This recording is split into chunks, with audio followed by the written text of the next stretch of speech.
बुलेटिनच्या सुरुवातीला एक महत्त्वाची बातमी समोर येते। पंतप्रधान नरेंद्र मोदींच्या आवाहनाप्रमाणे वागा, आमच्या मागे गाड्या घेऊन फिरू नका अशी विनंती पुण्यात मुख्यमंत्री देवेंद्र फडणवीसांनी उपस्थितांना केलेली आहे।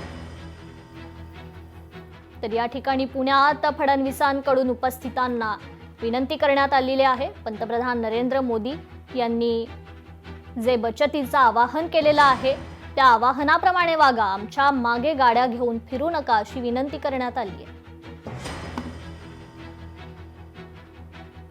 मला माहिती आहे पुण्यामध्ये सगळ्यांजवळ आपल्या मोठ्या गाड्या आहेत, कृपया आमचा कॉन्व्हॉय वाढवू नका। आपल्याला पंतप्रधानांनी सांगितल्याप्रमाणे शिस्तीत सगळे वागा, आता आमच्या मागे सगळे गाड्या घेऊन फिराल असं कोणी करू नका, एवढीच आपल्या सर्वांना विनंती करतो। तर बच्चू कडूंनी पुन्हा एकदा शिंदे मुख्यमंत्री व्हावेत अशी इच्छा व्यक्त केली आहे। पुन्हा एकदा एकनाथ शिंदे मुख्यमंत्री व्हावे, सर्वेक्षण केलं तर पुन्हा शिंदेंनाच पहिली पसंती आहे असंही वक्तव्य आमदार बच्चू कडूंनी केलेलं आहे।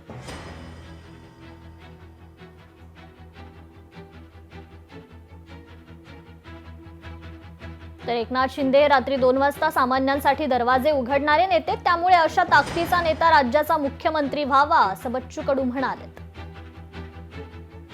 ते जे साकडं घालायचं काम आहे ते जनतेसोबत घालू, जनतेला आम्ही सांगू। तर आम्हाला असं वाटतं का मुख्य शिंदे साहेब जे रात्री 2 वाजता दरवाजा उघडतय, सामान्य माणसाच्या प्रति असणाऱ्या भावना ज्या खऱ्या अर्थानं ज्या पद्धतीच्या आहे तशा ताकदीचा मुख्यमंत्री व्हावा हे सगळ्यालाच वाटतं, मला एकट्यालाच नाही वाटत। तुम्ही जर सर्वे केला तर सगळेजण तेच म्हणणार का पुन्हा मुख्यमंत्री शिंदे साहेब हवे। ज्या मतदारसंघातल्या जनतेची नस, स्वतःच्या हक्काच्या मतदारसंघातल्या जनतेची नस बच्चू कडू यांना ओळखता आली नाही, त्यांना महाराष्ट्राची नस कधीपासून समजायला लागली, महाराष्ट्राच्या जनतेचं म्हणणं कधीपासून समजायला लागलं। बच्चू भाऊ, तुमची नोकरी गेलेली होती, तुमचा कामधंदा गेलेला होता।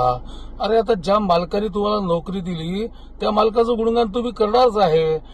आमच्या देवाभाऊंची लोकप्रियता किती आहे हे महाराष्ट्रातल्या कानाकोपऱ्यातलं शेंबड पोरही सांगेल, पण ती लोकप्रियता तुम्हाला दिसणार नाही। तर पुण्यात आपुलकी कर्करोग रुग्णालयाचं उद्घाटन झालंय। सोहळ्याला मुख्यमंत्री, उपमुख्यमंत्री सुनेत्रा पवार उपस्थित होते। पुणे महापालिकेच्या कर्करोग रुग्णालयाचं या ठिकाणी उद्घाटन करण्यात आलेलं आहे।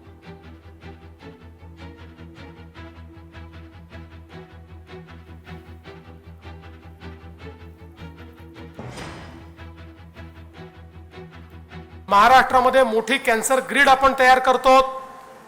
या कॅन्सर ग्रीडच्या माध्यमातून प्रायमरी, सेकंडरी, टर्शरी अशा तिन्ही प्रकारचे इंटरव्हेन्शन्स वेगवेगळ्या पद्धतीनं करण्याचा प्रयत्न आपला आहे।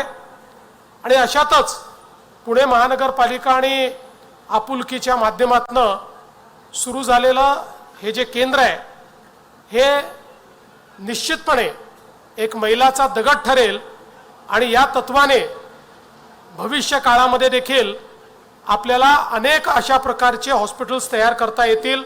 एक चांगलं मॉडेल तयार झाल्याबद्दल महानगरपालिकेचं अभिनंदन करतो।